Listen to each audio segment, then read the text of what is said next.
Thank you, Chair. Thank you, Minister, and officials for being here. Minister, as you know, innocent lives are being lost in Gaza, Rafah, and Sudan. But unfortunately, our conservative colleagues are more concerned about Netanyahu's hypothetical arrest rather than calling for permanent ceasefire in Gaza and Rafah. Sadly, conservatives using this human tragedy for their political advantages, and which is really, really painful. And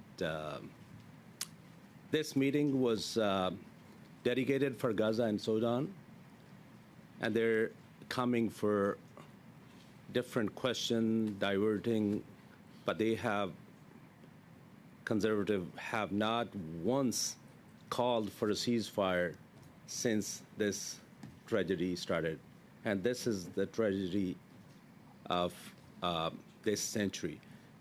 So I just wanted to ask you what challenges you're facing to bring those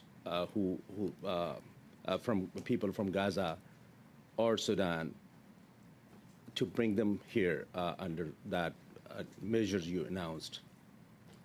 Honorable Minister. Well, I'd say, and I would say, I agree with the point that you're making, MPLE.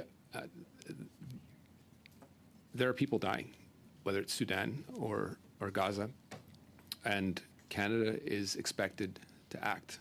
It has acted decisively within its ability to act on international aid, both for Sudan and Gaza.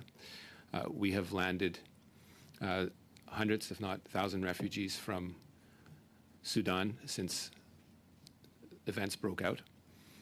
We continue to make sure that up to 7,000 people will be able to come here. This is about saving lives. It should not be a partisan activity. As you know, the war on Hamas, the devastation in Gaza, is one that has grasped the attention of the world with cause and polarized many people who used to talk to each other, used to get along. And it has been devastating not only in Gaza and Israel with a dreadful terrorist attack on October 7th, an attempt to exterminate a people, but also here in Canada with Islamophobia running rampant, anti-Semitism running rampant. And I think we need to estimate, because perhaps we've underestimated the damage that this has caused us as a country and the divisive politics that comes out of it. I don't need votes from this. I just need people to stay alive. And I don't want the vote of someone that thinks that legitimate criticism of the Netanyahu government that I share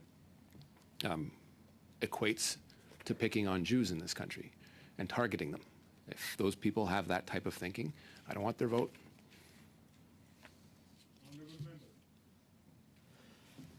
Thank you, Minister.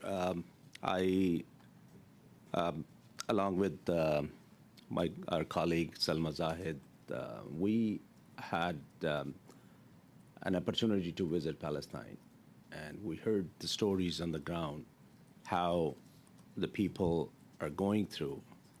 It's from both sides. It's a human lives are being lost, and it's a human tragedy. And here at home, that's Islamophobia, you rightly said, and anti-Semitism is on rise.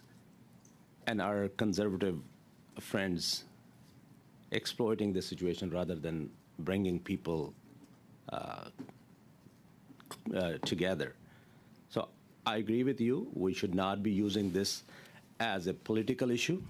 This is a human tragedy, and we should, first of all come together to call for a ceasefire and try to make every effort to save lives from Gaza, Rafah, and Sudan.